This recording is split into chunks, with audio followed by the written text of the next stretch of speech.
कई प्रकार का गोदी ला हाँ ना जैसन जैसन कहल जाला वैसन वैसन बना दे कदम ना गोदी दे कैसे मानी सुना हमार बात हाँ अच्छा अरे जहाँ बाबू छापी देबो बुझा तारू हाँ हाँ हाँ जहाँ बाबू छापी देबो हाथ पर निशाना गोदवा लाना बड़ा झटिया है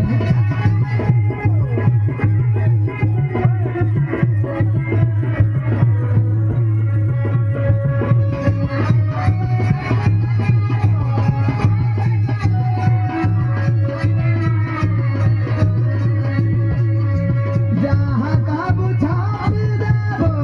हाथ पर निशाना गोदवा लाना गोदवा लाना माला की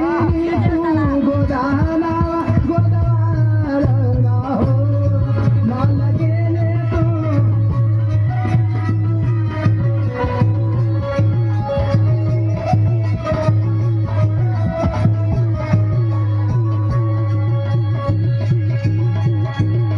हाँ मालिक बोला टैटू नहीं बनावेला अरे टैटू से लेके स्टैचू तक बनाइला हो तो तुम हमारे हाथ को मीनाक्षी मोहना लिख दो अरे तोहार नाम का हमार बात सुना बोला राजाऊ के नाम चाहे राऊ के नाम हो दोनों मैच करता है एक में बात पूछाऊ लिखवा रमेश को बोलवाइले है अबे तो अच्छा गुलशनो को लिखवाइले है कल्याणी को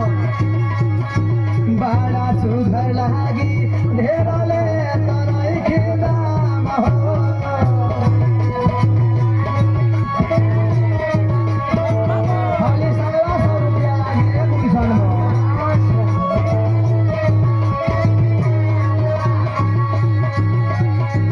राजाऊ के नाम चाहे राऊ के नाम हो बड़ा निमन लागी ढेरले तनई के नाम हो निकला हो जल्दी जल्दी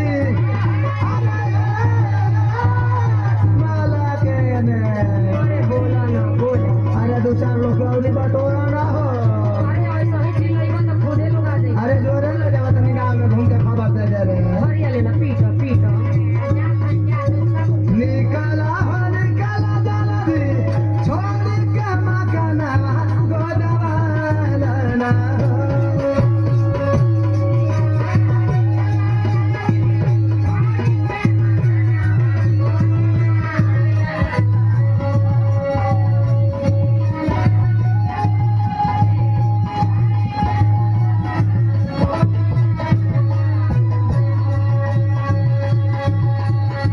निकला